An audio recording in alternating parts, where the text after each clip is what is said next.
Hey,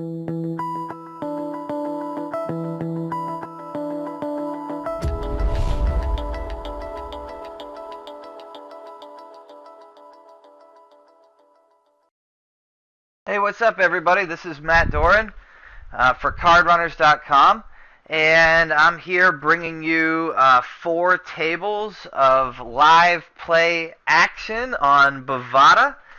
I just loaded up 4 tables of 100 NL 6 max on Bovada. I'm sitting in the bottom right on all 4 of these tables. So I just played this session. I recorded it. Now I'm going to just go through any significant hand that happens and stop and talk about it. If I get a section where there's folds and stuff, I'm going to try to skip ahead to hands that are of interest. And we're just going to go through it and try to get better together. Okay, so the very first hand I want to talk about is this ace-queen hand on table 2, top right. We've got a limp from seat 6. Just looking at them, on Bovada, we have to be able to make reads quickly. We don't have 50 or 1,000 hands even on most of the time on our opponents. So you got to get good at making quick reads. That's for sure. So in seat 6, he's limped half of his hand so far. He's got a full stack, but I'm tending to think he's probably a weaker player, looser, passive player who's probably going to call a good amount of the time when I raise. So, and then I look at the limper behind him in seat 1. This guy's only played one of 6 hands so far. He's got a full stack. I'm starting to think maybe a tag or a weak tag type player. If he's limping it in this spot, he definitely doesn't have a strong hand. He probably, I'm usually thinking something like a small pair, a suited connector hand, maybe like that type of range. I think if he had anything reasonable here, he would probably try to isolate.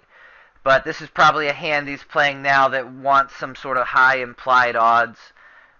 So immediately I'm thinking that I'm probably going to get at least 1 call when I raise here, maybe 2, and often 2 probably.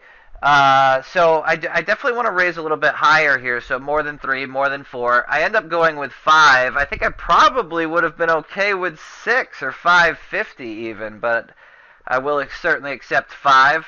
Unfortunately, the weaker player that we thought in seat 6 does fold, but we do get action from seat 1, the guy we think might have been that weaker tag.